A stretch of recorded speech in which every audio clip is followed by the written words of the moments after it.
夫君，你说姐姐要是看到他大婚之日，我们这样会不会很生气啊？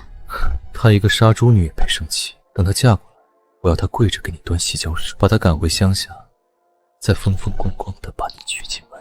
我是江令芷，江家嫡女，从小被扔在乡下自生自灭，还好隐居的师傅收我为徒，把我带大。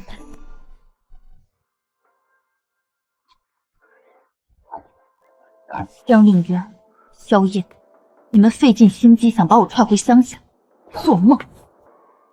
这高门大宅里锦衣玉食、前呼后拥的日子，我江令之还就要定了。快水！不好了，萧燕的婚房走水了，快来灭火！江我听啊！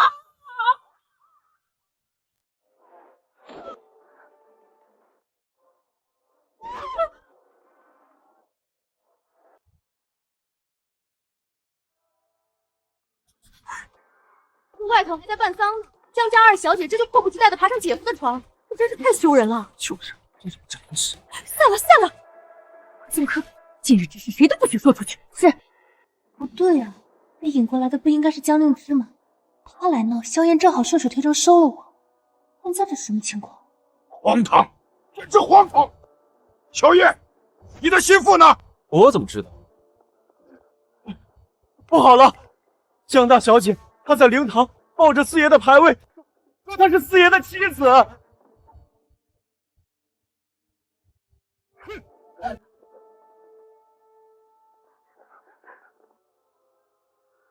好你个杀猪妹！今天是你和燕儿大喜的日子，你在这披麻戴孝咒谁呢？谁说我要嫁给萧燕了？今日出门迎我的是萧将军的棺木，那我就是他的妻子。江令之莫不是被气疯了？对啊，竟然为了争一时之气，要换亲嫁给萧景逸。纵然他再好，也是个死人啊！你这个疯妇！嫁活人还得斗小三，嫁死人直接当宅主。萧景逸辈分高，以后萧燕见我还得恭恭敬敬喊声四婶，这波不亏。这丫头有点意思。孩子，守寡的日子可不好过呀。老夫人，守寡再苦，也苦不过守着让我蒙受奇耻大辱的夫君。将军为国捐躯，是英雄，却未曾留下一儿半女，令只愿为他收养子嗣，让他100年之后仍有香火供养，求老夫人成全。行，你既然铁了心，那我丑话说前头。您说，做了景逸的寡妇，你这辈子生是他的人，死是他的鬼。要是敢不安分，我就送你去底下陪他，放妻书，想都别想。就这，你还嫁吗？姐姐如此深明大义，一定不会反悔的，对吧？就是，令渊都有我的孩子了，我必须娶她，就算小叔死了，你也得。我是你的长辈，你敢这么对你长辈说话？我嫁。从今往后，我生是四爷的人，死是四爷的鬼。主要是能当你们长辈，气死。好，这门婚事老身做主，换。都听好了，从今天起，江令芷就是我国公府尊贵的四夫人。老夫人，四爷他没死，他活着回来了。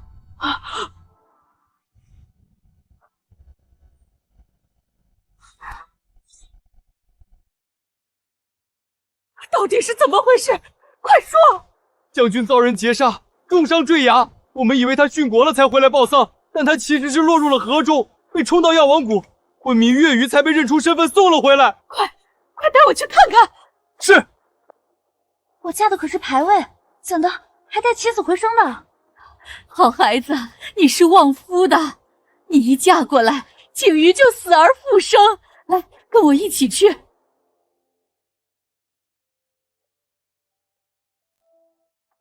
这就是我那位已故的夫君。好家伙，便是这般昏迷不醒，眉眼间又自带3分肃杀气，仿佛在说凡俗莫近。这模样，死了着实可惜啊！我儿怎么还躺着？快起来走2步啊！药王谷已将他全身断骨接回，只是将军头部受创，淤血未清，这才昏迷不醒啊。穆神医，您可得救救他呀！药王谷能试的法子都试过了，没起色，这才送回来。也是指望着国公府门路广，能再寻名医给将军瞧瞧。得，药王谷都摇头，这相当于在阎王殿预定席位了。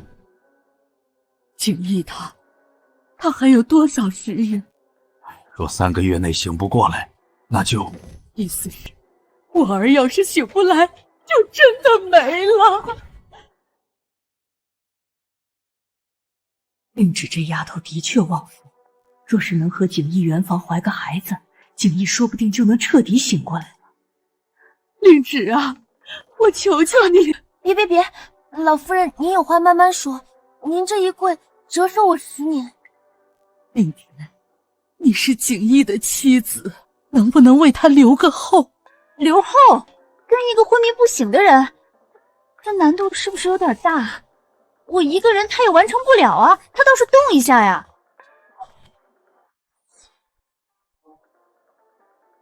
让我去跟一个昏迷不醒的人圆床，这操作是不是有点过了？令芷，你若是愿意，我明日便进宫去向皇上求旨，封你为一品诰命夫人。若你为景逸产下子嗣，无论男女，家中公产有你一份。若能一举得男，老身再从私库出20万两银子，商铺100间，良田1000亩，给你们母子傍身。20万两，还有田有铺子。我在乡下干各种脏活累活，连吃顿饱饭都是奢侈。圆房生个孩子，就有这泼天富贵，干了！好，我答应。跟活死人圆房，江令芷，我真不知羞耻。我一定会把这件事告诉江家。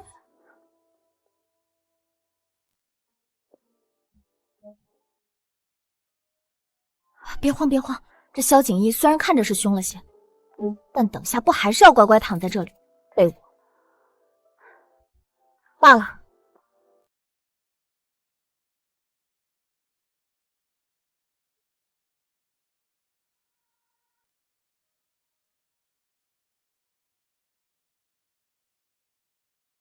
长得可真俊，可惜了是个睡美人。不过也好，你要是醒着，我这强人所难的戏码还真不好继续。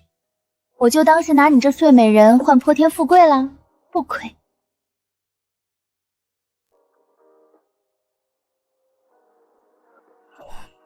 将军，你醒了。昏迷前我坠崖了，首先应该是伤得太重，才会浑身动弹不得。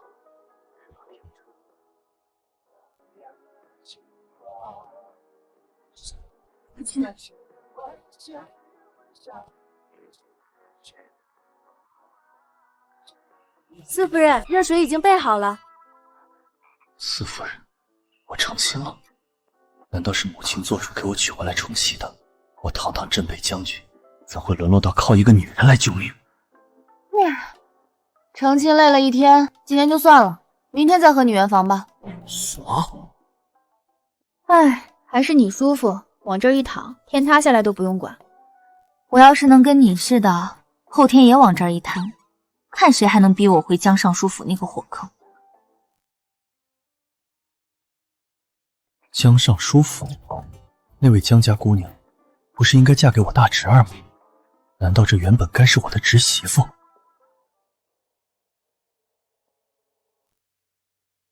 大嫂，您瞧我这记性，如今我都是4房的人了，我的嫁妆还赖在您大房里，多不合适。我这就让他们认祖归宗，搬回自个儿家去，省得给您添乱不是？什么？你要来搬嫁妆？嫁妆是江夫人给令渊准备的，不过是暂放这儿，跟你有1文钱的关系吗？哦，大嫂的意思是不给了？我就不给，你能怎样？来人，请四夫人出去。大嫂果真不活，我可不知道等下被我扭断手的人会是谁。你给他，快去拿！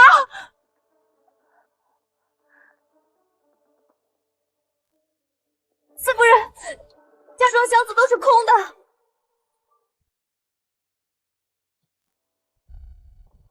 个臭玩意，我正愁没人给我练手呢，你敢私吞我娘给我的东西？行，明日回门，看我怎样连本带量拿回我的嫁妆。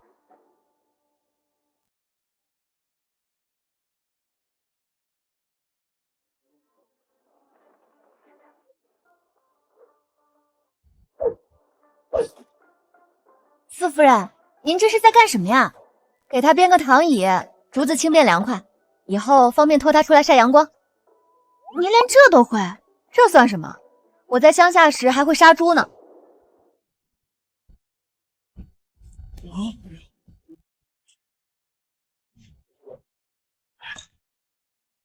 令旨这刀法比几十年的老屠夫还利索。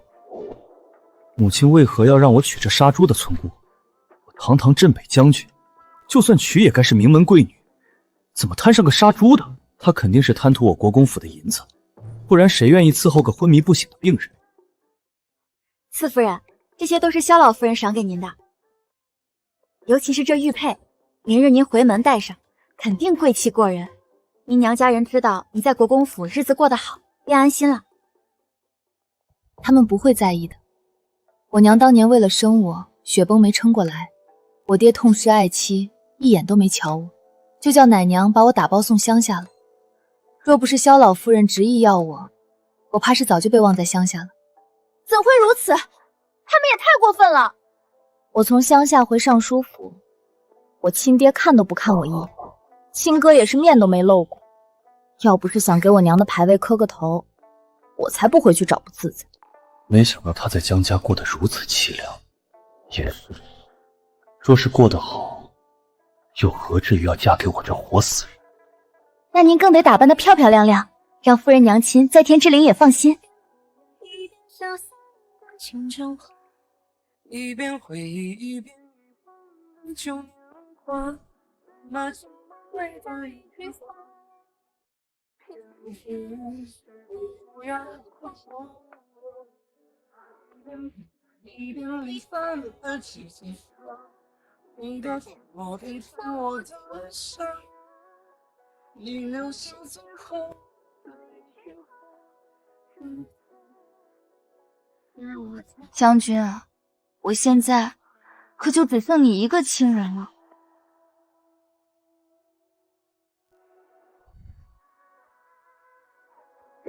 你争点气，赶紧醒呗。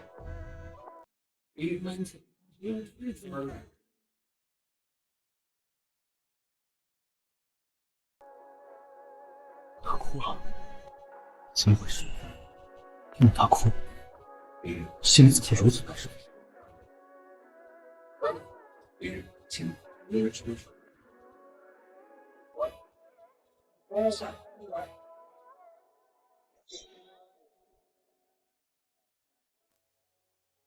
哭什么哭？我可不是娇滴滴的人，有的是力气和手段。当务之急是要给将军绵延子嗣。这就好了。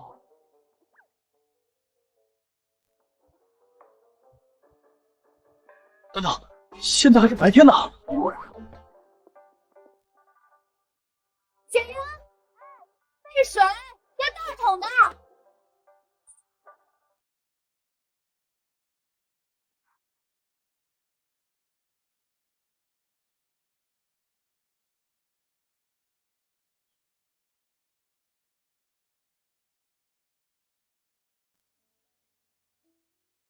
哟，将军这身板儿，平日里没少下功夫啊。这女人怎么如此大胆？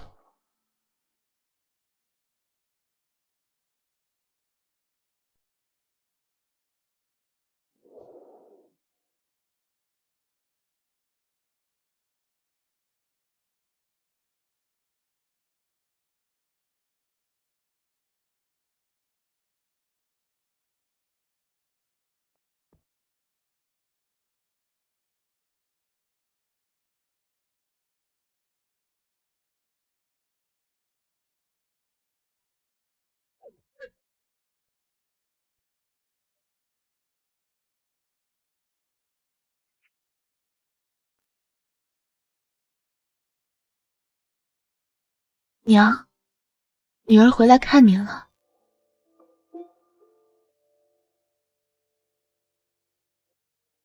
有人吗？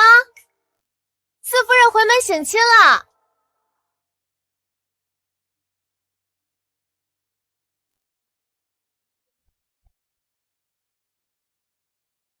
江令旨，你给我跪下！你可知罪？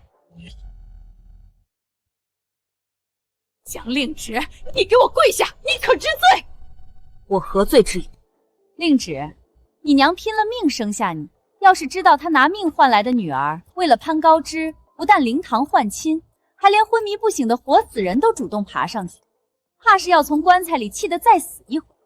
你这个不要脸的小贱人，跟青楼里的妓女有何区别？你们好一个倒打一耙！分明是江令渊在我的大喜之日，跟萧燕在我的婚房白日宣淫，我才被迫换亲给了四爷。不可能，我同令渊一同长大，他不是这样的人。对啊，令旨，就算萧燕再怎么胡来，好歹他也是萧家的长房嫡孙，以后是要袭爵的。令渊和你一同嫁给他，互相帮衬，不是很好吗？谁要跟他共侍一夫？令渊再怎么过分，也比你不知羞耻嫁给一个活死人要好。令旨，你今日回门准备了什么回门礼？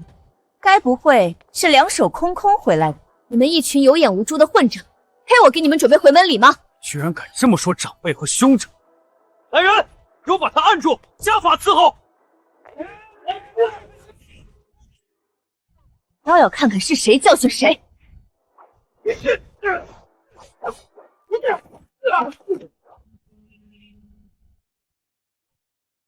把我的嫁妆还给我！还想吓唬我们？你个没见识的乡下女，别以为拿把刀就能唬住我！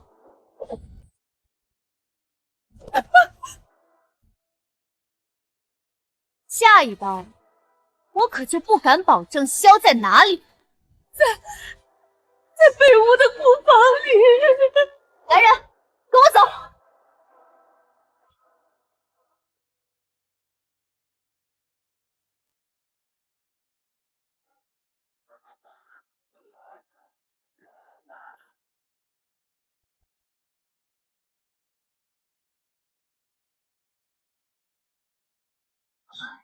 我真是魔怔了，竟盼着将军醒了，能去给四夫人撑腰，也不知道四夫人怎么样了。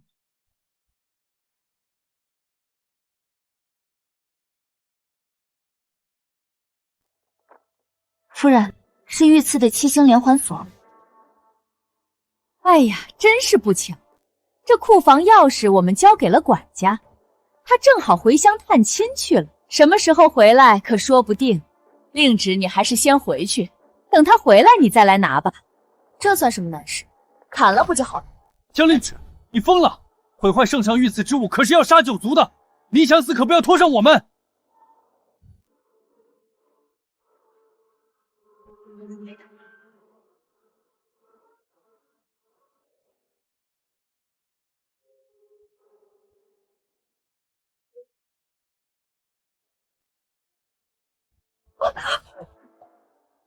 夫人当心！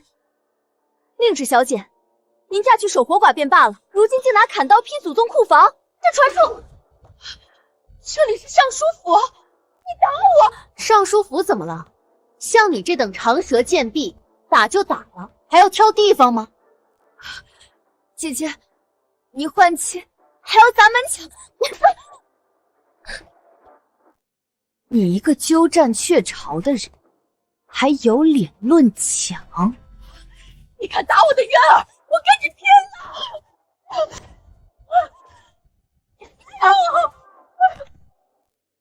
完了，天了！江令旨，你这忤逆不孝的乡野村妇，你想拿走渊儿的嫁妆，还愣着干嘛？拦住他！不想死就尽管拦着。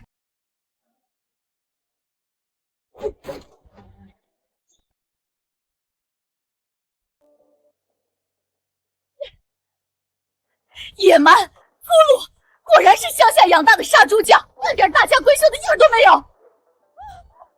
杀猪匠怎么了？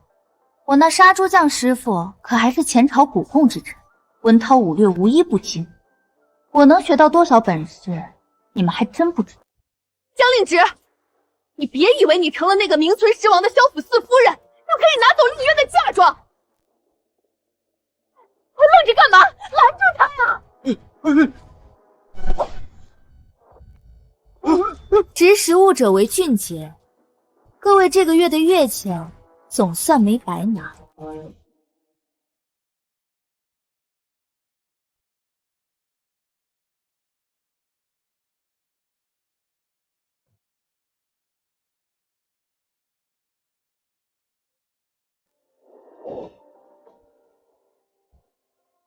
将军，您终于醒了。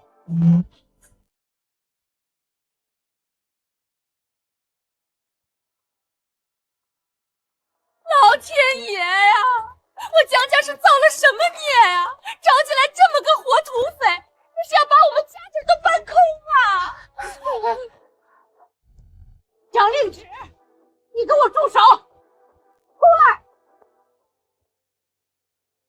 令旨，你眼里还有没有尊长？我是国公府四将军的夫人，我的地位远在你之上，怕是你还要对我请安。你放肆！江令旨，萧将军如今是个活死人，说不定什么时候过世，谁不知道你的四夫人身份？徒有虚表。你与其操心我，不如想想如何将我那些被贪没的嫁妆一件不少的补回来。嫁妆容后再议，把和离书拿来。是老夫人。你如今仗着四夫人的身份为所欲为，等四将军死后，必定大祸临头。今日你签了这和离书，也可尽早免去祸事。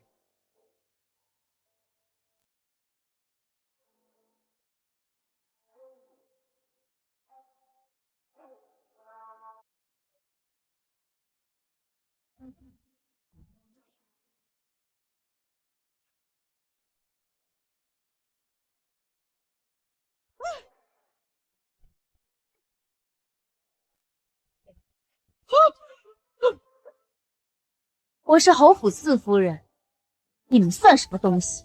敢要挟我和离？月，快去请你父亲回来，就说家里要翻天了。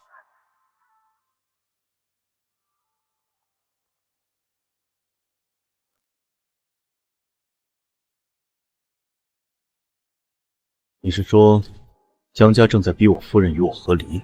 是将军，不过四夫人把和离书撕了，还扔了江家主母一脸。原以为乡野长大的杀猪妇会畏惧权势尊亲，未曾想竟是这般鲜活。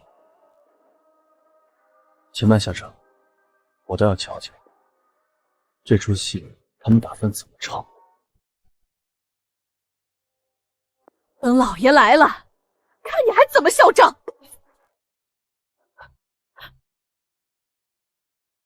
江夫人，你继续说。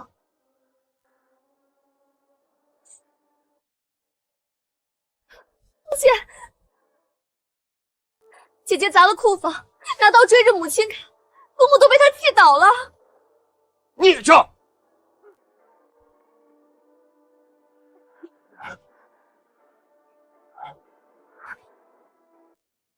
家门不幸，我江家施以传家，怎会生出你这等喊打喊杀的匪类？你娘为你而死，非但不知感恩，反来祸害全家，不孝的东西！不孝，你也配提我娘？反了，逆女，给我跪下！来人，请家法！姐姐，都是我的错，是我不该出现在这个家里，惹得你不开心。只求你别怪父亲。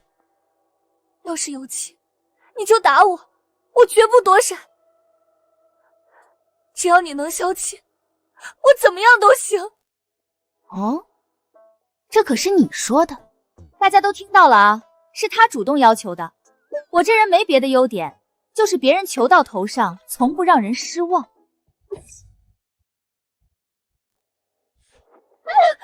这一巴掌打你鸠占鹊巢，夺我父爱；你这一巴掌打你颠倒黑白，毁我清誉！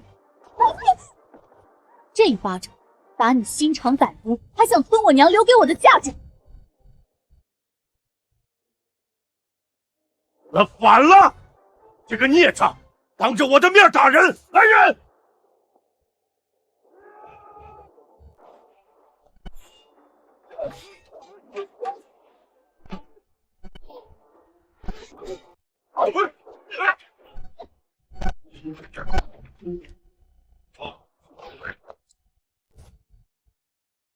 今日我亲手教训你！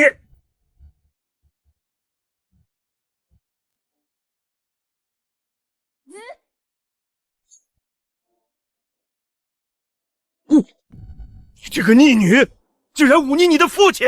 父亲，从今天起，我就和江府断绝关系。都点清楚了，我娘留给我的一根线也不要少。回夫人，剩下的这60台，件件齐全，连塞香脚防磕洞的旧棉花都没给他们留。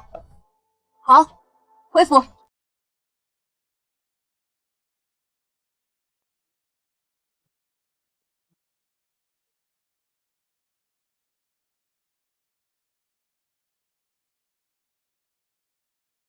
杨令旨，说到底，这国公府里真正做主的是长坟。你守着无法给你撑腰的夫君，这四夫人的名分不过是空中楼阁。赶紧走，不知孽障！你以为抱回这些死物就赢了？我倒要看看，你这无根之木、没有夫君可仰仗的人，在萧家能撑几日？姐姐这般守着萧将军，虽说辛苦了些，但这份情谊着实令人动容。若是姐姐真能换来一座贞节牌坊，倒也是美事一桩呢。你们再敢咒我夫君一句试试！他竟这般维护你，我夫君是为国征战的大英雄，他就算躺着，也比你们这些只说风凉话的人强多了。英雄，在他心里，我竟是这般模样。躺着，他未必还能站起来。江令旨，你以为你攀上了高枝，其实是竹篮打水一场空。你们一个个的，就这么怕我坐在萧家四夫人的位置上？我夫君是身负国运的英雄，自有天佑，阎王爷都不敢收的人，就一定能好起来。姐姐，我真是心疼你，药王谷的神医都已断言，你又何苦自己骗自己？江令渊，你再说一遍，谁敢再咒我夫君，我跟他拼命！冥顽不灵，放肆！何人敢在此非议我国公府四公子，陛下亲封的骁骑将军？我们不过是陈述事实，你一个萧府下人，在我尚书府门前喧哗，不合适吧？哦，不知诸位在陈述什么事实，不妨说与本将军听听。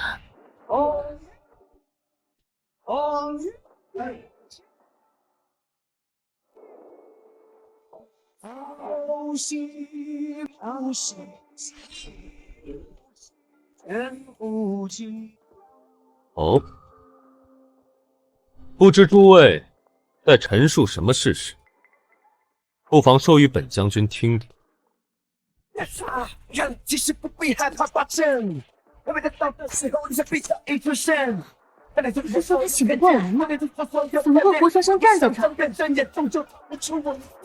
完了完了，他醒了！我没经过他的同意就把他给睡了，他不会是来讨债休妻的吧？这脸我可丢不起啊！夫君，你醒了？啥事儿咱都回家关起门来慢慢说。现在原地晕倒还来得及。夫人日日为我编糖饮，陪我晒日头，这般殷勤的盼我醒，我若再不醒，岂不辜了夫人一片努力？夫人，将军刚醒，一听您回江家探亲，立马强撑着就来给您撑场子了。汉子，我这是把娘家抄家了好吗？是来撑腰的，不是来找我算账的。将军您刚醒，身子骨还软着呢，哪能这么折腾？快回去躺着，我这就完事了。眼眶怎么好了？谁欺负你了？他们哪配让我难过？主要是看见你醒了，喜极而泣。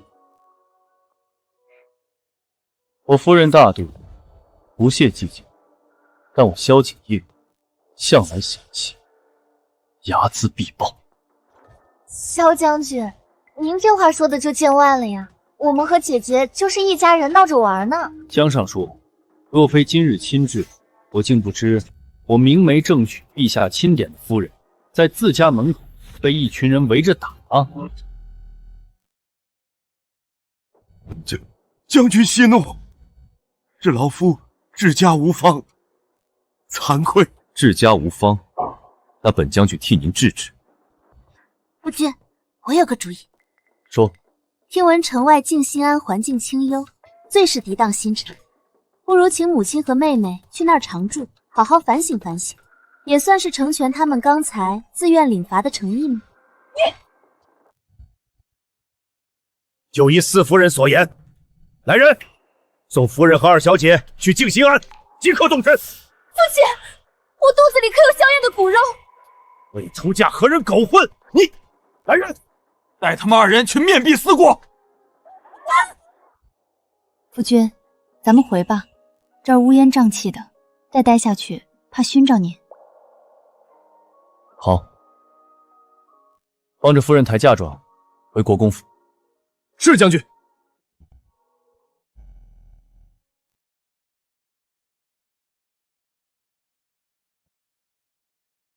在我面前不必强撑，从此萧家就是你的家，我就是你的家人。说的好像你能跑了似的，你可是我花了老大劲儿才嫁得的夫君。跑不了。所以夫人日后立威撑腰，乃至闯了祸要收拾烂摊子，都记得有我这个家人在。这可是你说的，以后我可就赖上你了。求之不得。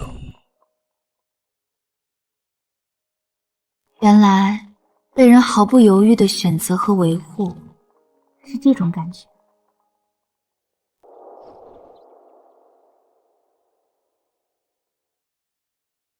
四夫人安好，我们渊姨娘说她那儿偶然寻得先夫人的纸草香囊，想着物归原主，也好求个心安理得。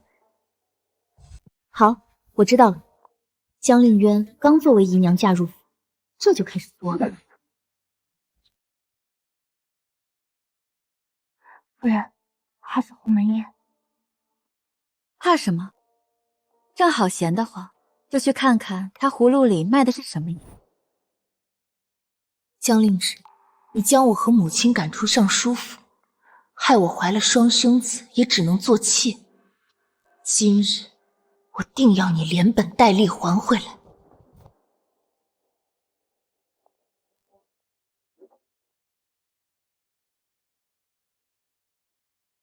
姐姐肯赏脸过来，妹妹我就安心了。香囊就在梳妆盒里，姐姐自取便是。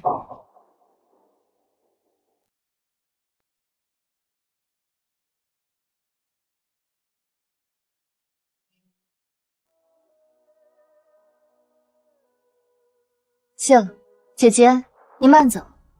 江令旨，过了今日，我看你还能不能笑得出来。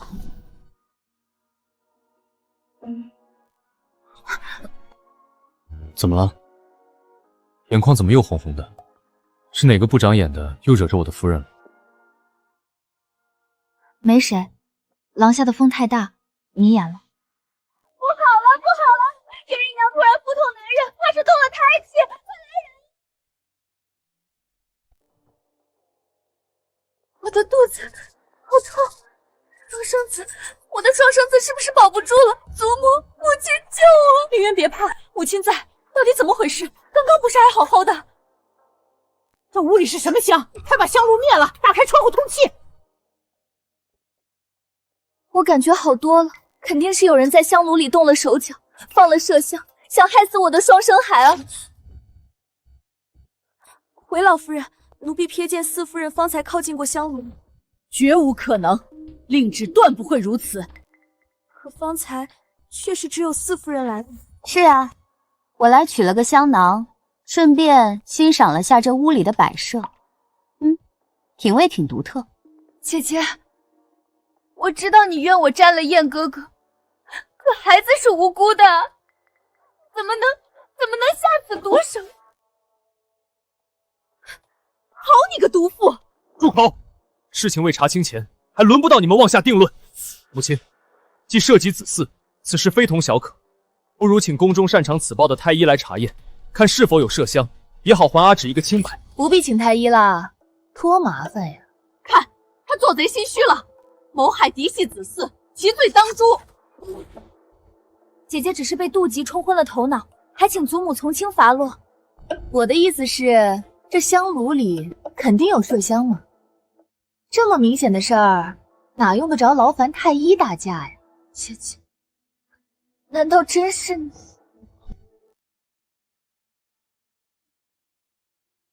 春柳呀，你眼神可真好。那你瞧仔细了，我当时是用左手还是右手碰的香炉呀？是双手。奴婢亲眼看到四夫人您双手捧着那香炉晃了晃，当时还以为您是稀罕，没成想……姐姐，你怎能如此狠心？妹妹这么信春柳的话呀？春柳自小一直跟着我，从不说谎，她叫是就是。好，江令元，这话可是你说的，待会儿可别后悔哦。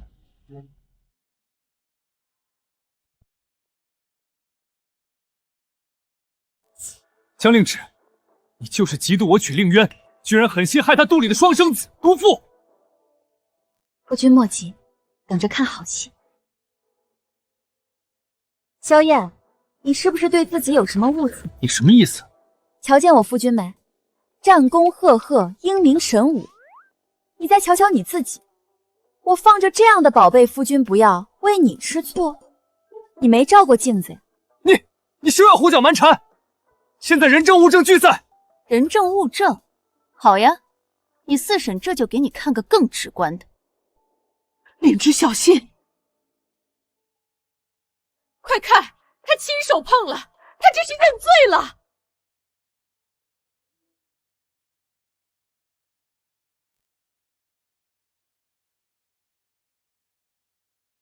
瞧见没？我对沉香木过敏。要命！怎么把这茬忘了？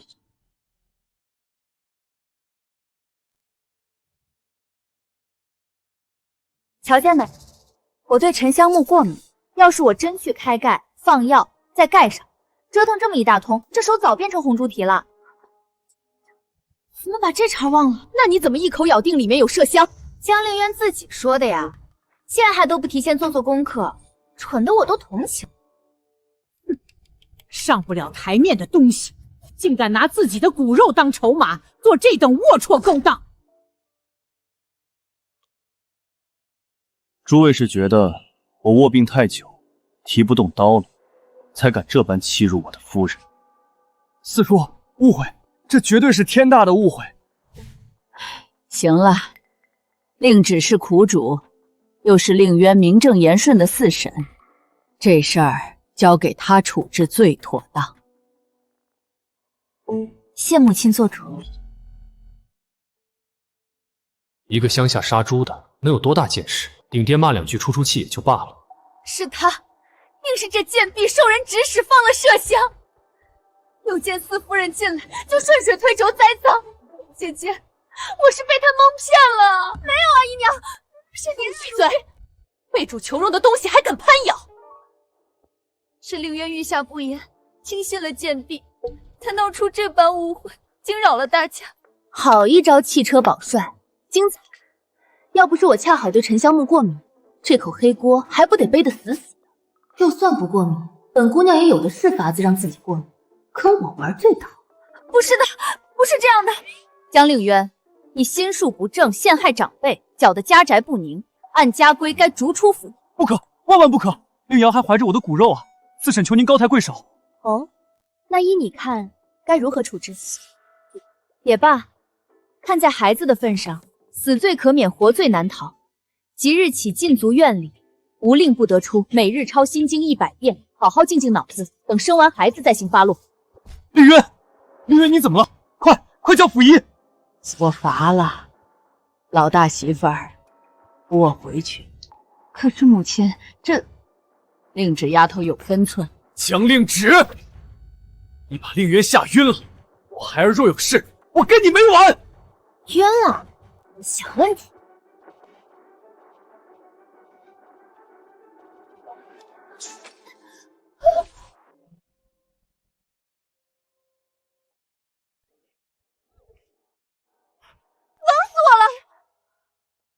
别碰我！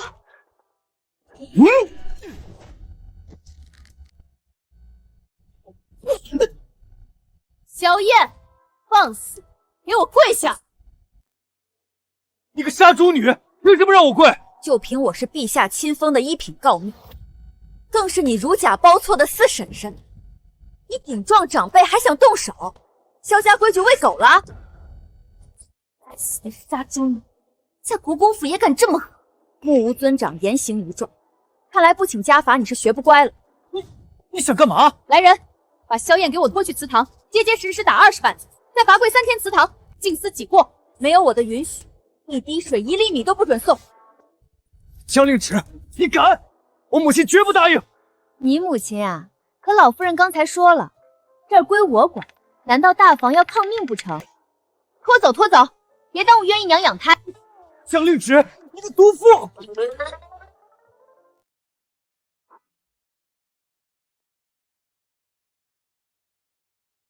春柳，看好你家姨娘，乖乖抄经禁足。要是再搞出什么幺蛾子，后果自负。是，奴婢一定看好姨娘。痒吗？回去让穆神医看看手。没事儿，我去库房找点药膏就。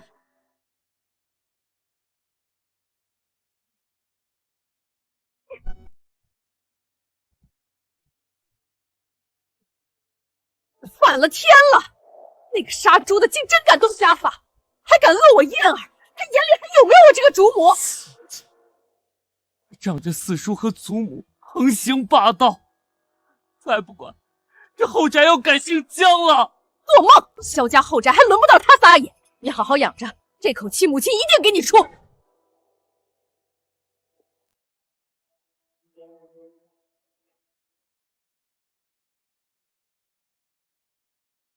四弟妹好大的威风，才得了老夫人几分疼爱，就迫不及待摆起诰命夫人的谱了。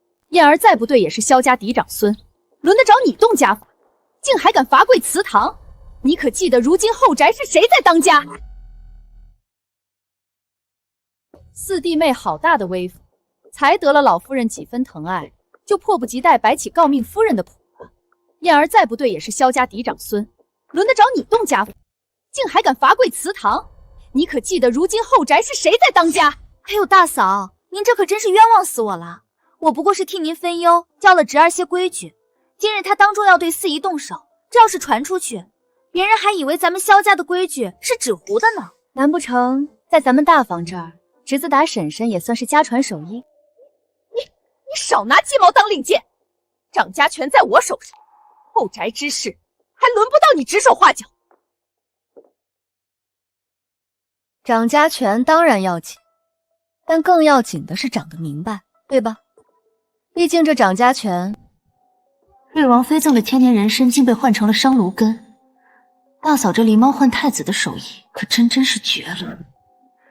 没什么呀，就是提醒大嫂，不管谁掌家，这账目啊、库藏啊，总得对祖母、对萧家上下都交代得清清楚楚。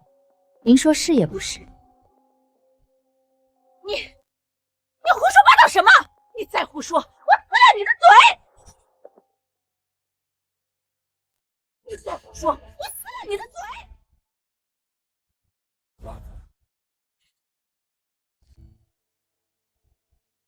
母亲，您定要为儿媳做主啊！四弟妹如今眼里哪还有长幼尊卑？她责罚燕儿也就罢了，方才更是对我百般讥讽，嘲笑我管家无能。我掌家这些年没有功劳也有苦劳，岂容一个心气这般践踏？那你想如何？儿媳只是觉得四弟妹行事太过张狂跋扈，理应加以约束，免得日后坏了萧家规矩，惹人笑话。约束？他处置萧燕是我亲口允。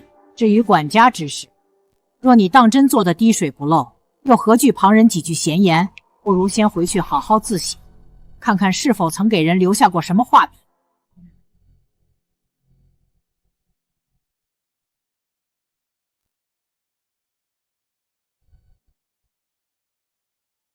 母亲万福。方才狄侍卫来回话，说穆神医嘱咐了，夫君外伤虽愈，但元气大伤，须得用上好的人参细细温补才行呢。完了，大主你要坏事！景瑜的身子要紧。去年瑞王妃来府上探望时，赠了一支上好的千年人参，正好给他用。你去库房取来便是。母亲，瑞王妃所赠必是重礼，如此贵重之物，儿媳可不敢独自经手，可否请母亲一步，与儿媳一同前往库方查验取用？完了，这杀猪女要坏事！也好，人老了，是得多走动走动，便一同去看看吧。我也同去，府中库藏我最熟悉，正好帮母亲和四弟妹找找。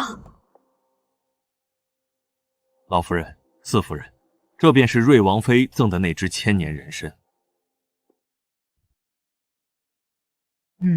令芝，你快拿去给景怡用上吧。这可真是个宝贝儿，便宜我家将军了。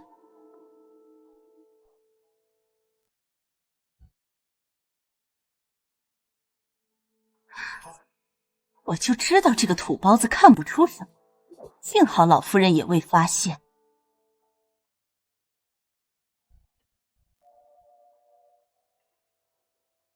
母亲，这只恐怕并非千年人参。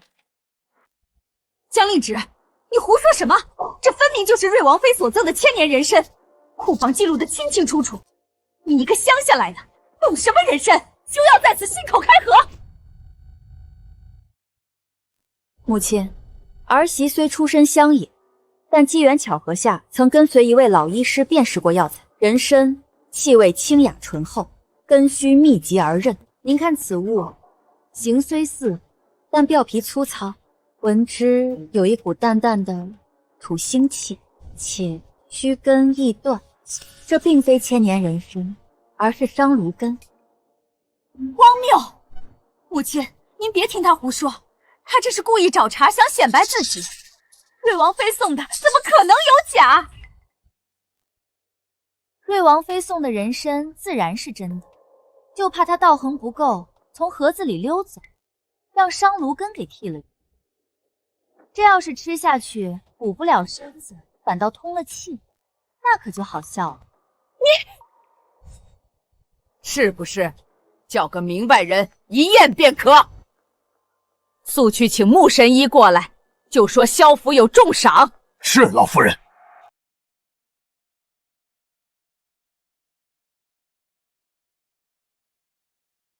老夫人急召老朽，所谓何事？劳烦神医给瞧瞧这宝贝疙瘩，可是那千年参王。回老夫人，此物绝非人参，乃是商鲁根，形似而质异，药性相悖，且微带毒性，万不可入药。若我夫君误服，会如何？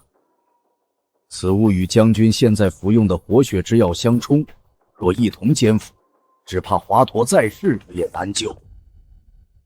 大嫂，您见多识广，明明知道是商鲁根，还说是人参，您这是想要我夫君再讨回去吗？岂有此理！库房种地，竟出这等偷梁换木的勾当！陆氏，你作何解释？母亲明鉴，儿媳实在不知啊，定是底下人捣鬼，或是入库时便弄错了。许是瑞王妃那边。大嫂这话说的可就更有趣了。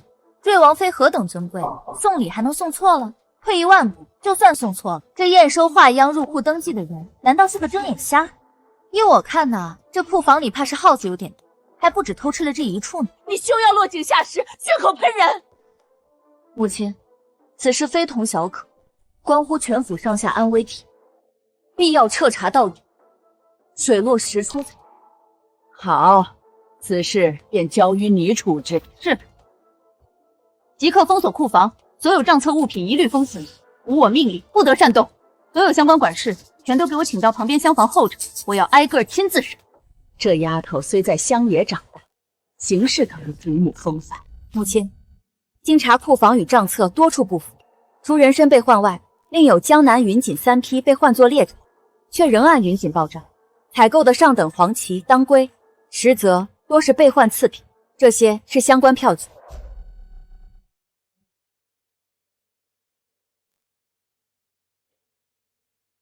陆氏，这便是你管的家。母亲明鉴，儿媳实在是被底下人蒙蔽，只是一时失察呀。祖母，母亲管家这些年没有功劳也有苦劳，定是奸猾小人作祟，求祖母再给母亲一次机会。失察，一次两次便罢了，次次如此，这是贪墨，是蛀空萧家。陆氏，你教我如何再放心将钟废交于你？母亲息怒，保重身子要紧。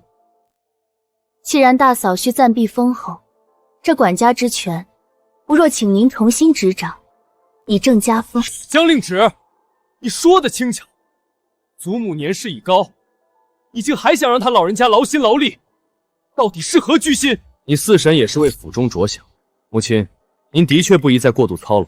既然令旨已是四乡主母，此番查账亦显其细心能干，不如就让他暂代掌家，您从旁指点，也好历练一番。母亲，您意下如何？让他掌家？一个乡下出身的，懂什么管家？他懂各府人情往来，懂调度仆役、核验账目。四叔，您替他查账，就为推他上位？宠妻虽好，可这不是把萧家往火坑里推吗？萧燕，账的确是我亲自查的。你大字识得几个？有什么本事亲自查账？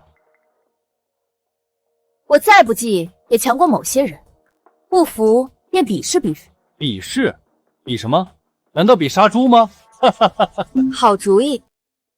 不过今天先不比那个，就比珠算，你敢吗？我自幼名师教导珠算，还能输给他一个杀猪的？有何不敢？只怕你输得太难看，下不来台。祖母，请您做个见证。这两本账册相同，以一炷香为限，谁先准确无误，算出亏空，指明错漏，便为胜。开始。这种小账也值得考我？装模作样，怕是连账目都看不明白。果然不识字，你这莫不是在赏画？算珠都不拨一颗，难道指望用眼睛瞪出数目来？祖母，这两处错了。啊！这两处批了，我竟全然未查。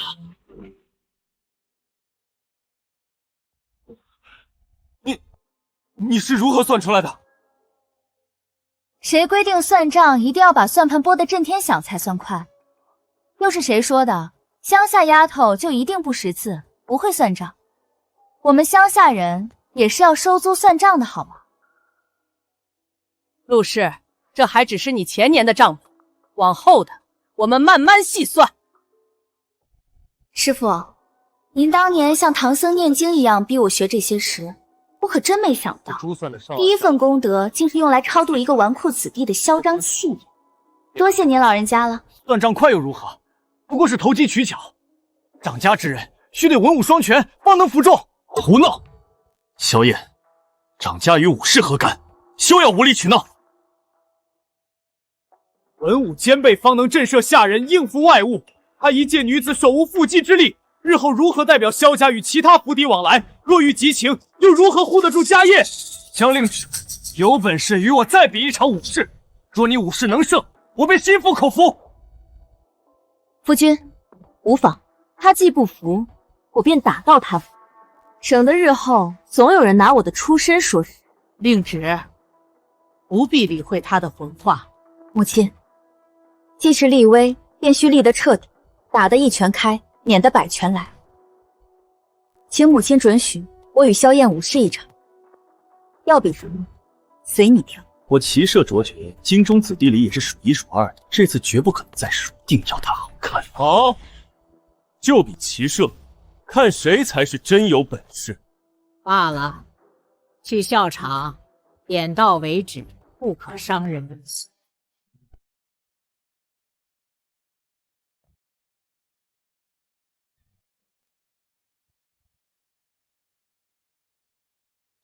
张令旨，现在认输还来得及，省得一会儿坠马难堪，哭鼻子可就不好看了。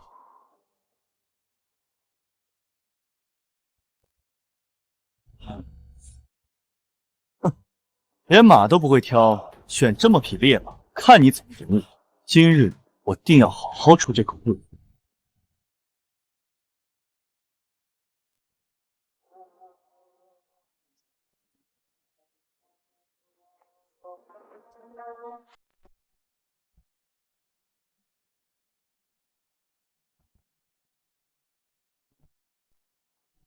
剑法，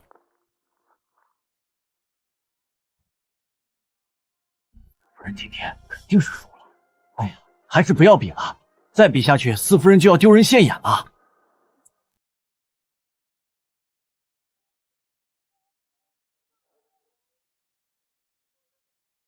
江令旨，他怎么在这儿？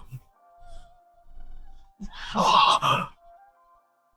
曾羡慕闲云野鹤，在人间激情与天地摇零，草木不闲，此生不作万劫，负一株水仙，怀头月，愿望来单转。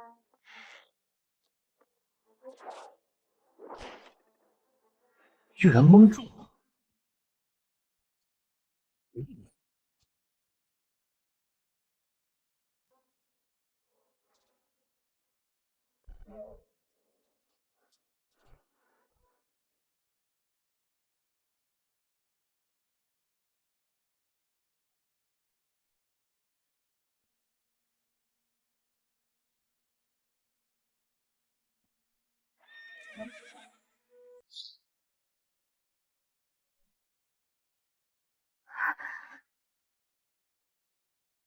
有没有受伤？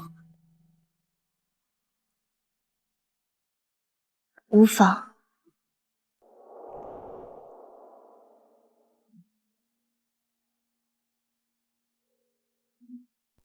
如何，大侄子？现在可心服口服了？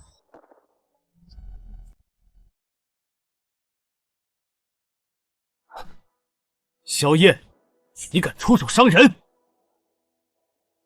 文事不精，尚可勤勉；武事不济，犹可苦练。然而你心术不正，败局已定之时，竟行暗算偷袭之卑劣行径，罔顾伦常，危及长辈性命。现于你两条路：一，前往北疆军中，从最低等的马前卒做起，不立军功，永不回疆。祖母，北疆苦寒，战事不断，那是要命的地方啊！那就留在京都，任职武骑尉，负责城门巡守，在京城父老乡亲的众目睽睽之下，好好历练你的心性，学学什么叫规矩。边关那是九死一生之地，若去，这国公府的富贵荣华只怕再与我无缘。可留在京都，让我堂堂国公府嫡长孙去做那看守城门的，这脸还要不要了？以后还怎么在京城圈子里混？速选！孙儿愿留京，任职武骑尉。望你记住今日教训，好自为之。今日各位皆是见证，四夫人将令指纹是合帐，明察秋毫，武士骑射，临危不乱，其才其能其德其勇，皆足以服众。师父，您教我藏锋守拙，明哲保身。可这深宅之内，有时亮出刀锋才是最好的保身之道。即日起，府中一切中馈事务，由四夫人将令旨全权执掌。即日起，府中一切钟馗事务由四夫人将令旨全权执掌。所有人员、账册、库房钥匙即刻交接，若有怠慢违逆者，加规处置。是。至于陆氏，母亲，你执掌钟馗多年，却账目混乱，亏空巨大，更是纵容包庇，险些置景逸于死地。念你多年苦劳，暂留你在府中，但所有查实亏空，必须用你的嫁妆私产悉数填补。若有短缺延迟，别怪我家法无情。母亲，那可是儿媳毕生积蓄，这是你挽回过失、将功折罪的最后机会。将令旨，杀猪见地，实在是碍事。你父郡主乃金乌头号刁蛮之主，将萧景逸视若性命。待老夫人寿宴之时，我且借他这把刀，倒要看看你还能得意到几时。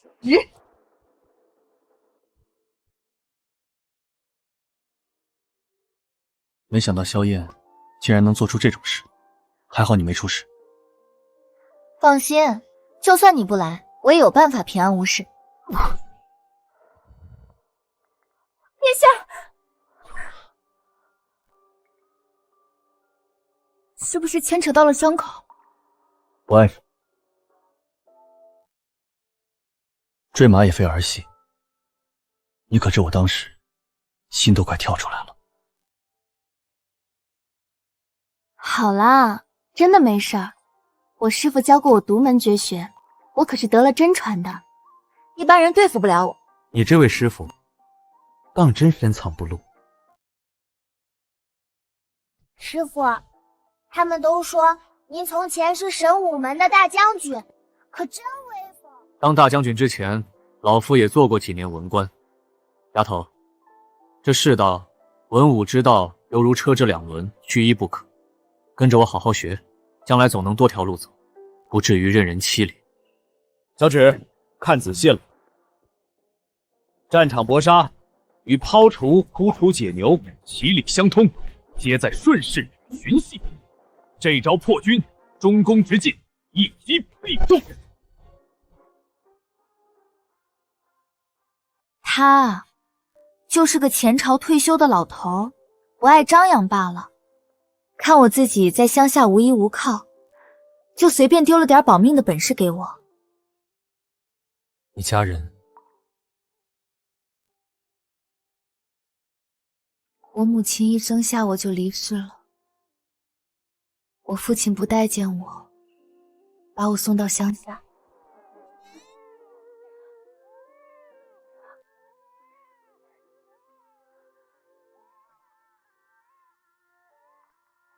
所以我才拼了命也想嫁进萧家过好日子。萧将军有没有后悔娶我这个乡下女？所以，娘子当时才趁我昏迷不醒时就占我便宜。说起来，夫君你这么厉害，怎么会在大军凯旋时被伤成这样？当日埋伏我的人，我已经有些名誉。不过，查我在行啊，我帮你揪出那个内鬼如何？夫人这般厉害，那是自然。此事牵扯甚广，等有了确凿进展，我会第一个告诉夫人。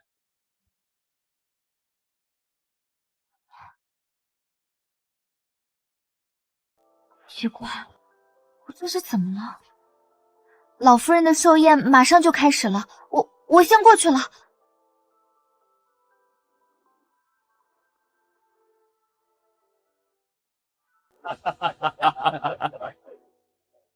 瑞王妃到，灵枢郡主到。郡主今天好美啊！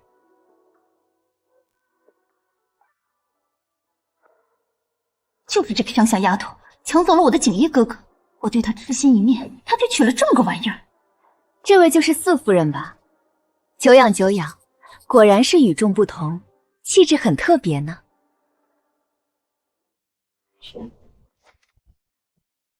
就这点伎俩，未免太过儿戏。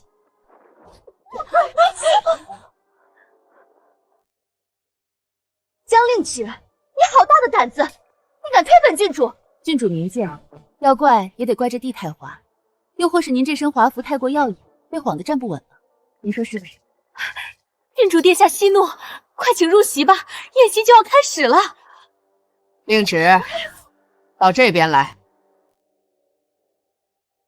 他不过是一个乡下泥腿子，又胆大包天的灵堂换妻，整个国公府不是应该鄙夷他吗？他们一定是看在景逸哥哥的面子上，景逸哥哥不可能喜欢此等女人，一定是被逼的。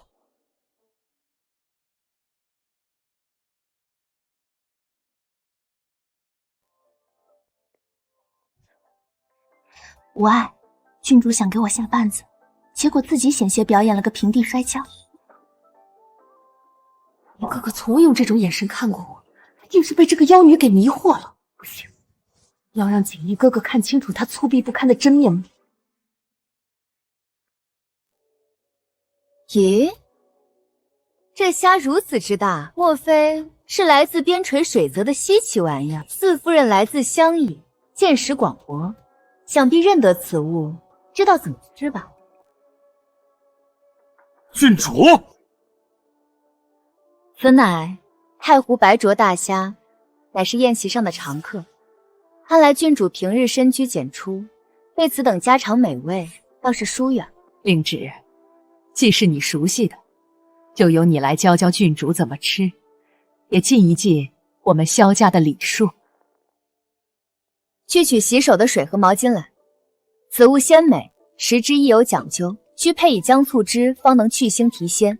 虾线藏污，食前需提除；虾头尖锐，亦需小心。若不懂其法，胡乱剥食，不仅容易扎手，汁水四溅，更易失了风度。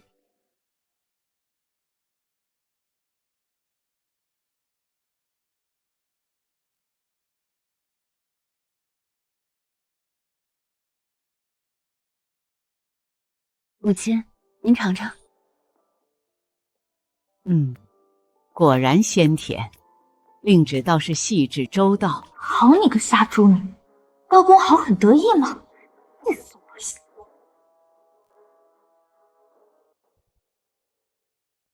景逸哥哥，你帮我剥。杀猪女，你输了。景逸哥哥心里只有我，我就知道，景逸哥哥对他好肯定是假的，他喜欢的人一定是我。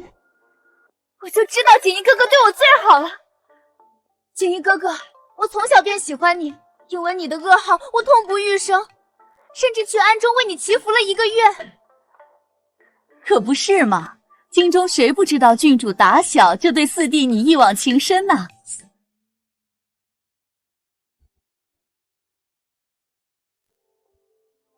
郡主厚爱，萧某承受不起。我这一生有令芷一人足矣，并无他念。我给你的虾，竟然剥好了给他，他一个杀猪女只配！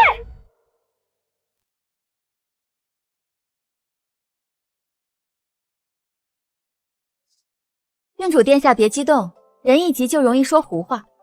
不过呢，景逸是我正牌夫君，他给我剥虾，这叫夫妻情趣，合理合法，还带甜味儿。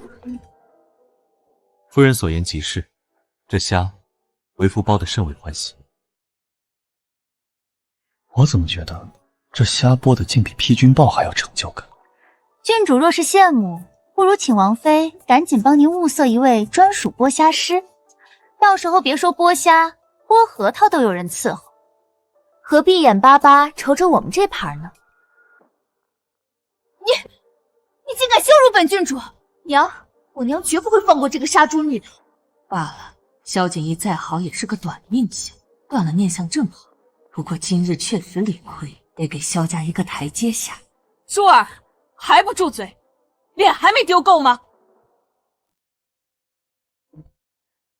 舒儿年纪小不懂事，这镯子是西域进贡的冰种翡翠，冬暖夏凉，最是养人。就当是给四夫人压惊了。母亲非但不帮我，还反去讨好那杀猪女，莫非是中了什么邪术？四夫人，得饶人处且饶人，今日之事就此作罢，可好？母亲，您真是糊涂了。那是我击毙李氏求而不得的冰种翡翠啊，怎就便宜了这杀猪女？杀猪女，你若识相就赶紧退下来。王妃娘娘客气了，郡主天真烂漫，我怎会与她计较呢？这镯子我就却之不恭了。郡主以后若是想吃虾，随时来府上，我让厨娘好好教您怎么剥。夫君，你伤势初愈，穆神医嘱咐需饮食清淡，固本培元，方有益于日后为我们萧家开枝散叶呀。这百合安神、山药健脾，多用些，身子好了才能陪着我呢。不知羞，这种话也敢当众说？我夫人转述医嘱，有何不妥？难道郡主比神医还懂调理之道？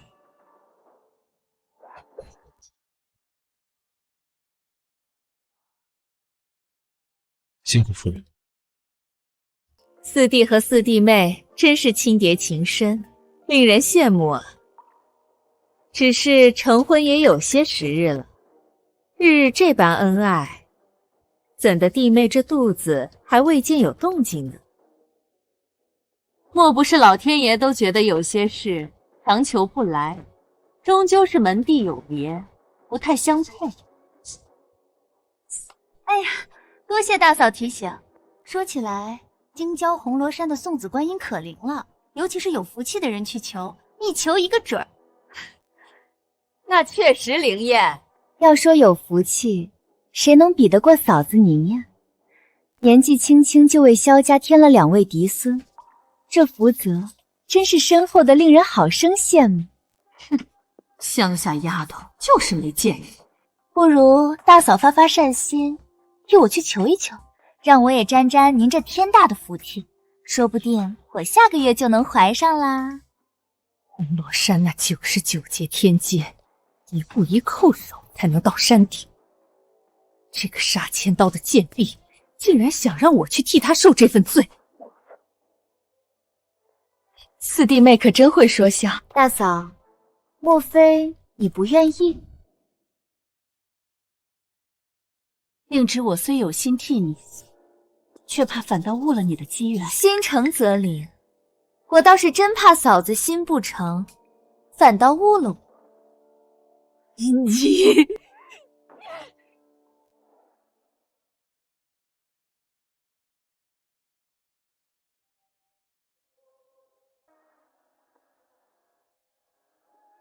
阿芷，你对我好，是不是就有个孩子在萧家安身立命？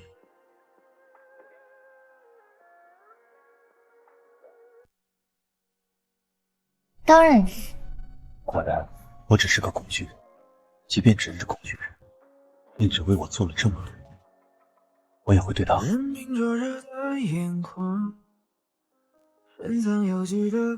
一方面啦，最要紧的是，你得跟我一生一世一双人，总不能让萧家香火断在你这儿。当然，老夫人许的那些金山银山更有钱。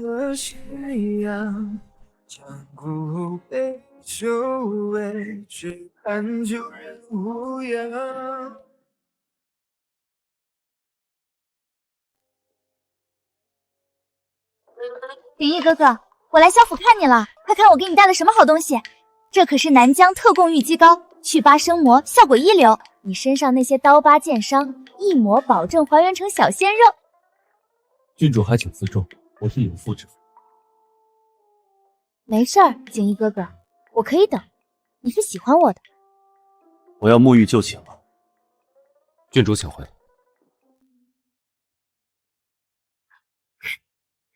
锦衣哥哥，我就知道你舍不得我。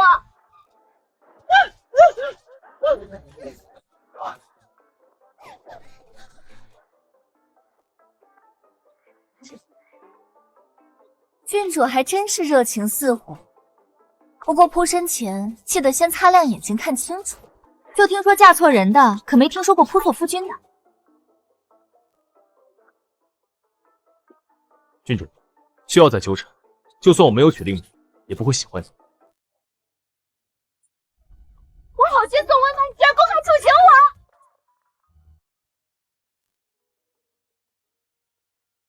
没想到将军的桃花运还真多呀。夫人，莫要当凶。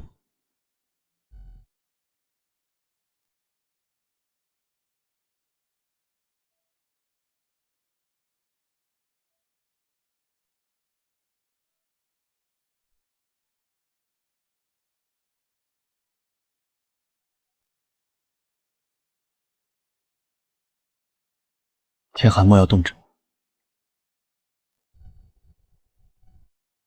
以前在乡下，冬天比这冷多了。令旨，以后每一个冬天，我都不会让你再感觉到冷了。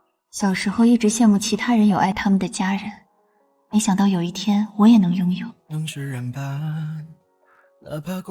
这里的伤疤还疼吗？皮外伤早已无碍，这些伤有些是在北境留下的。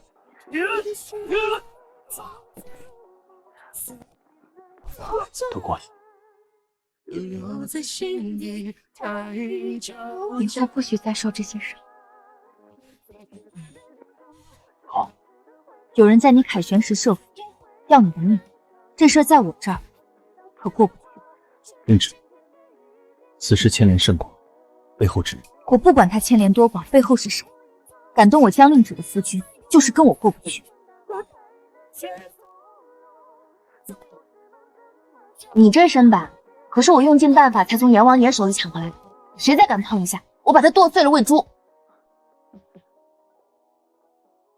好，都听夫人，有夫人护着，为夫甚安。知道就好，快告诉我背后之人。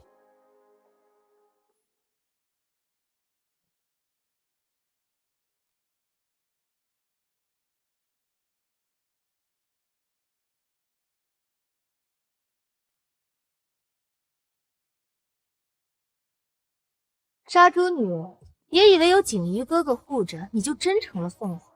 这萧府的水深着呢，小心淹死。郡主真是关心我，连我会不会游泳都惦记。不过这萧府的水再深，也深不过郡主的心思吧？你牙尖嘴利，本郡主今日就教教你什么是尊卑规矩。来人，给我掌嘴！且慢，我这人皮糙肉厚，怕硌着诸位的手。倒是郡主您想清楚，这一巴掌下去，打的可不只是我的脸，更是萧家和瑞王府的交情。郡主息怒，姐姐，郡主金枝玉叶，你让着些也是应当的。硬来不妥，不如……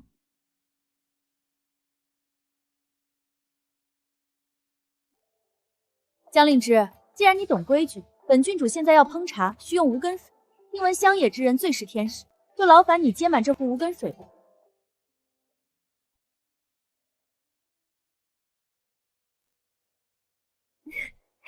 姐姐最是灵巧，这点小事儿定难不倒你。郡主有令，岂敢不从？这接无根水啊，最讲究机缘，急不得。还请郡主移步凉亭稍坐，慢慢等候。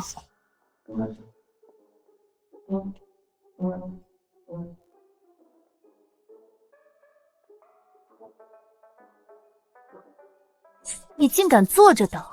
郡主莫非想让我对着天空念咒求雨？哎呀，早知道该跟庙里的道长学两手，现在临时抱佛脚也来不及了。要不，郡主您亲自示范个呼风唤雨的法术？郡主，您该不会就是想要让我晒太阳吧？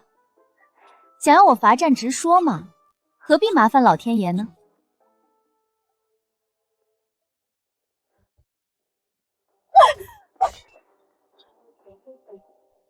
你强词夺理，本郡主看你就是存心怠慢，这就是你们萧府的待客之道吗？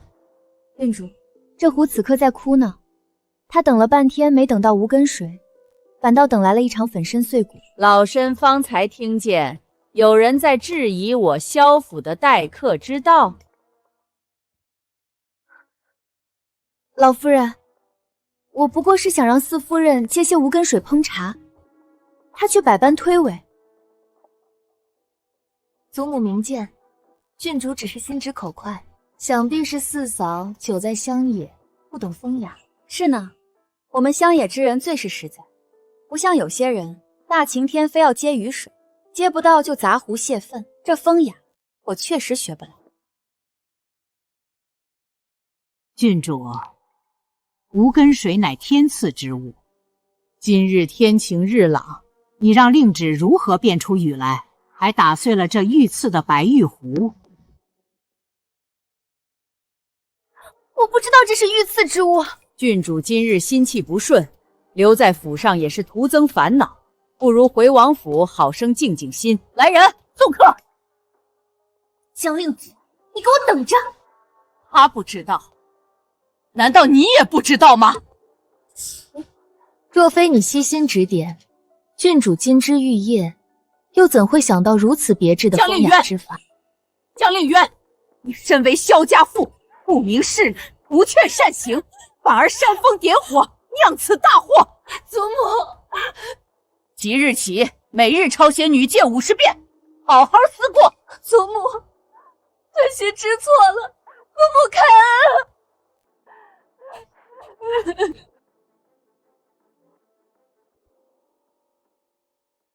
瑞王府这烧尾宴，帖子特意邀你同去，郡主怕是没安好心。他搭好了戏台，我不去，这戏岂不是白排了？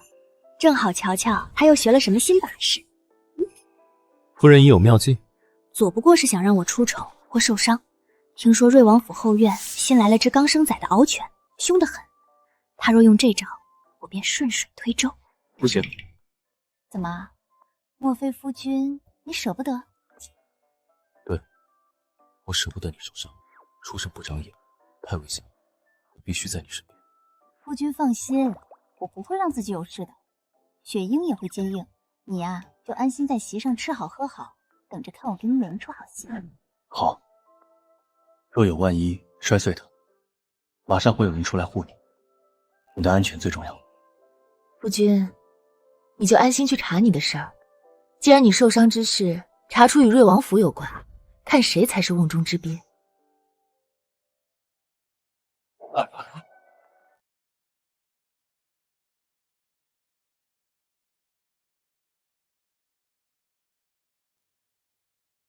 不好了，萧四夫人！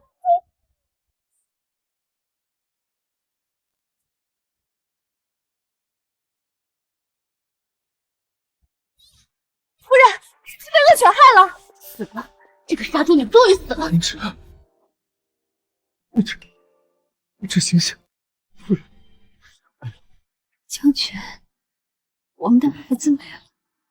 那可是我求着大嫂陪同去红罗山一步一叩首求来的孩子，没了。四夫人节哀，被刚生完狗崽的母狗咬伤，能捡回一命已是万幸。咬伤用不了多久也会毒发身亡，你还是好好休养吧。不，郡主误会了，那狗根本没咬到我，是我为了躲避扑咬，脚下不稳，重重摔在地上，这才惊动了台青，流掉了孩子。将军，我对不住你。今日之事，你若不给萧某一个交代，我萧景逸便是血溅金銮殿，也要告御状讨个公道。老身也要听听是什么天大的理由，要害我萧家子嗣。我中计了。委屈夫人演了这一出。兵不厌诈嘛，这一下他总该消停了。将军、夫人，郡主已行刑完毕，听说腿都打瘸了，瑞王府还罚了他半年禁足。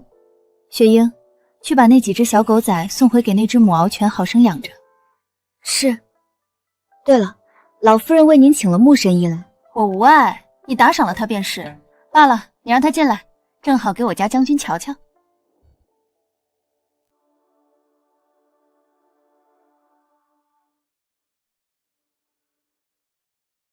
皮爷，神医，他怎么样？穆神医这是什么意思？难道我感觉良好，但实际不行了？穆神医，您给我交个底儿，我夫君这身子是不是虚得厉害？您直说无妨，这得用虎鞭鹿茸，还是得炖10全大补汤？我能扛得住，大不了我把嫁妆倒了，也得把他这身子骨养结实。将军的旧疾竟去了8九，体内余毒也被一股生机化去，如今脉象平稳，待调养些时日，必能恢复如初。太好了，谢谢穆神医。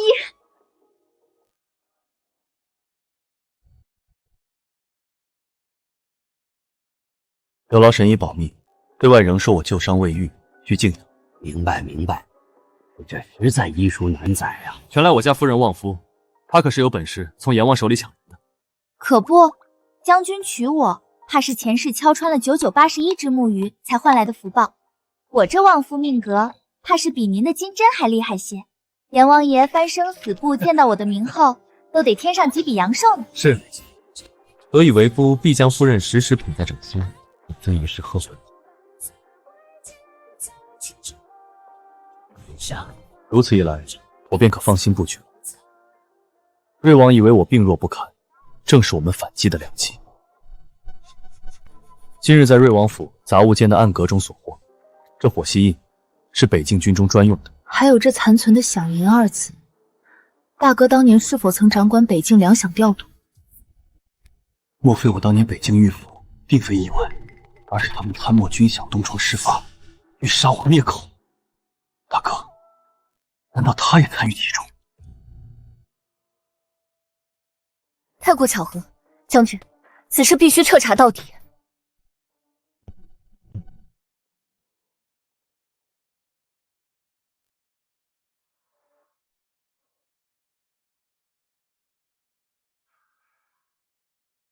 王爷，我四弟妹江令旨近日在清查府中旧账。废人，一点首尾都处理不干净。当初若不是你办事不力，留下把柄，我们又何必在萧景义凯旋时设局截杀他？这样的人，萧景义命大，那样都没死成。不过没关系，一次不成，还有第2次。祭天大典在即，那是我们动手的最佳时机。你回去后，务必想办法盯紧萧景怡夫妇，若有异动，立刻来报。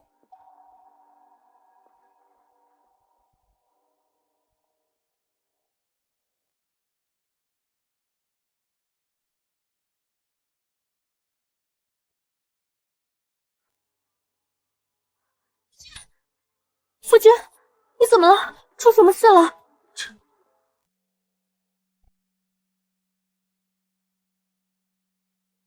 亲耳听到了。听到什么？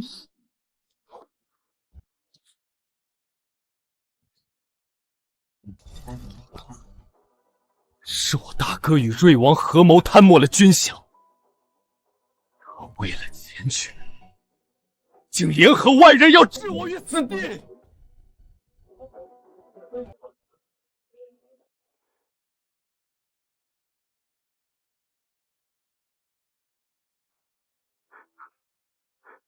为什么从小到大，我敬他重他？父亲去得早，长兄如父，为何会是他？夫君，不是你做错了什么，是他们的贪欲蒙蔽了良心，为这样的人伤心，不值得。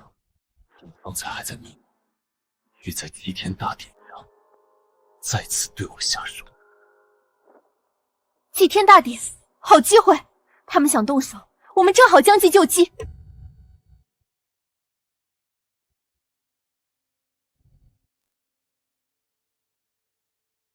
瑞王竟敢贪墨，死难将士的抚恤金都敢克扣，简直罪无可赦！好大的胆子！陛下息怒，这证据烫手。瑞王殿下这回可真是贪得无厌。不过陛下，咱们要是现在掀桌，岂不是白白浪费了一出好戏？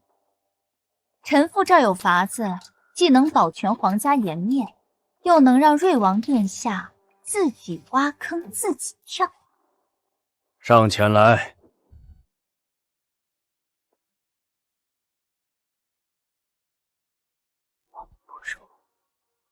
准，就依你所做，朕倒要看看他能狠心到什么程度。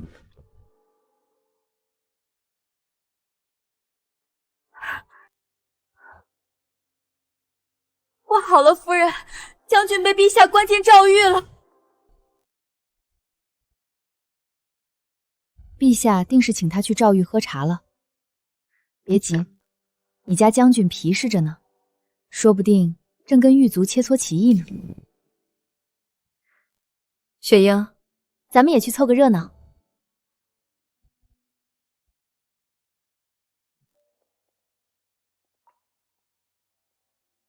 夫人，您已经看了一整天了，歇歇吧，眼睛都要看坏了。不行，我得趁将军在狱中他们松懈的时候，赶紧把账本查出来。好你个陆氏，我说你贪了那么多银子，怎么就没再见你吃胖的？原来是权位给瑞王府了，这下可让我逮着了。夫人，找到了。何止找到了，这数额大的，够瑞王吃下一整个军队了。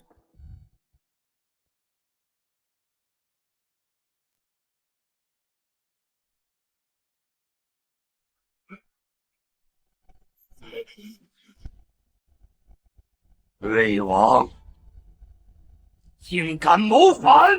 来人！臣在，将这逆贼拉去斩首，悬首示众3日，其党羽统统按谋逆罪论处，严惩不贷。陛下饶命，我是被逼的，是萧敬平，对，是萧敬平撺掇我的。萧敬平，你勾结亲王，贪墨军饷，构陷亲弟，这帮凶当的可真称耻。念其最终未酿成大祸，且乃国公之后，革去一切爵位官职，抄没家产，一家人发配边疆，永世不得回京。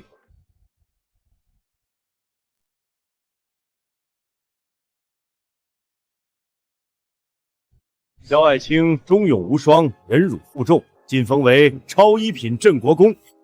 领旨，谢陛下隆恩。世袭罔帝，赐丹书铁券，掌京畿卫税与北境兵权。往后朕的安危，可都交给你了。臣谢陛下。陛下圣明，恭喜萧将军沉冤得雪。还有朕的奸细官萧夫人，这出戏盯得漂亮，智勇双全，护驾有功，乃女中豪杰。号封超一品镇国公夫人，赐凤冠霞帔，赏黄金1万两，锦缎1000匹，京郊黄庄2座。往后宫里有什么热闹，还得借你的慧眼一用。臣妇谢陛下隆恩，只要管饭，随叫随到。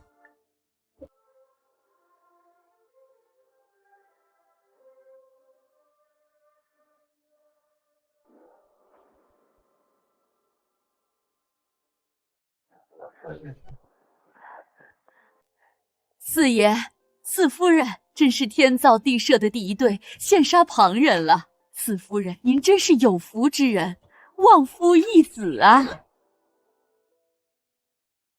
夫人，今日这酒味道似乎格外好。那还不是因为喝酒的人心情好。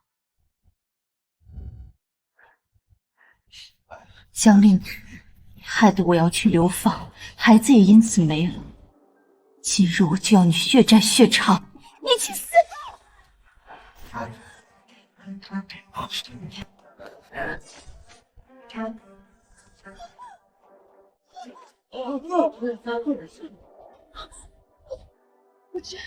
我觉得你怎么样？你别吓我，我们才刚刚开始，还有好多日子要过。我爱你，我真的不能没有你。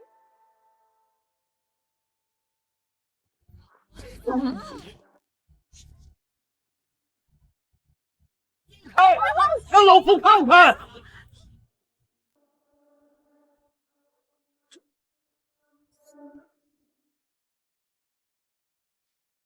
将军，您这怀里揣的是什么？夫人的情话真好听，为夫还想多听几句，要不我再晕一会儿。萧景逸，你吓死我了，竟敢骗我！我没骗人，我排了半个时辰队才买到的玫瑰酥，本想饭后给夫人一个惊喜，就这么被他毁了。我是真心疼晕过去的。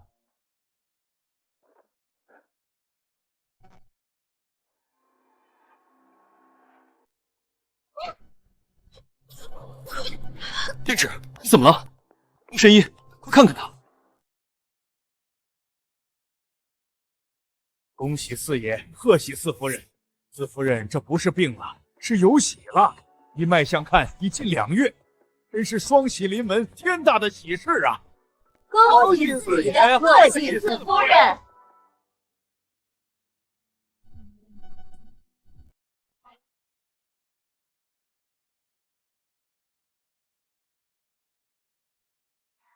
以后不许再这样吓我了，万一那匕首再偏几分。没有万一，任何情况下我都会护在你身前。只是可惜了那盒玫瑰酥，排了可久的队。现在闻不得太甜腻的味儿，可能宝宝不喜甜食。我们的孩子定会像你一样聪明勇敢。那我希望也能像我一样幸福。